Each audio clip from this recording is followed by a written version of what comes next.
A seminar on import and export difficulties facing FDI enterprises was recently held in Ho Chi Minh City. Representatives from the Ministry of Industry and Trade, Customs Department and other relevant agencies, as well as some foreign invested companies, attended the event. At the seminar, a representative from DataLogic, a producer of barcode readers, raised customs problems. For maintenance purposes, it has to import some used equipment from its mother company in the US and Australia. However, the Ministry of Science and Technology's Circular 20, which is effective from this September, requires imported equipment to be less than 5 years of use and with at least 80% of its maximum quality. This means it will become harder for the company to import used equipment than before.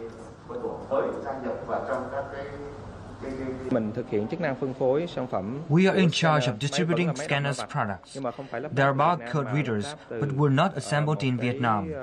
They were completed as final products in Vietnam. When we sell these products to Saudi Arabia, a client needs some documents proving these products were finally completed in Vietnam.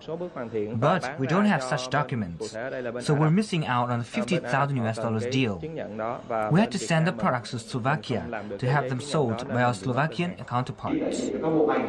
In a response, representatives from the MoIT explained that such a requirement was in accordance with the Prime Minister's direction to reduce the import of old technology into Vietnam, especially for state-owned enterprises. Regarding FDI enterprises, particularly those with advanced technology, there would be appropriate governing mechanism for their import of machinery, especially production chains. Samsung Vina is facing another issue. In the past, to be customs cleared, Samsung Vina could merely submit its tax payment. Now with the new Vina's VISIS customs system, it takes 1 to 3 weeks to waive the taxes, which has affected the company. We keep a tight rein on our production, export and import activities. If there is a problem at the customs, our exports will be affected. Thus, the business of the company and the entire group will also be affected. It is not just time and financial loss.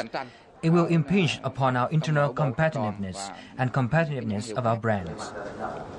Representatives from Customs Department addressed the issue at the seminar.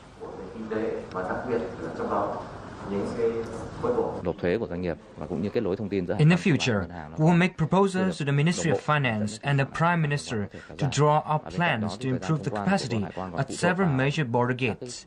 These agencies are entitled to inspect and grant or refuse customs clearance.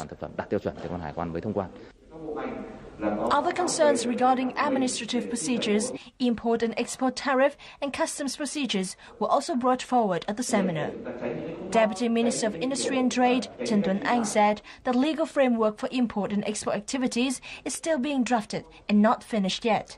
He said that he would send proposals to the Prime Minister to resolve issues that go beyond the ministry's competencies.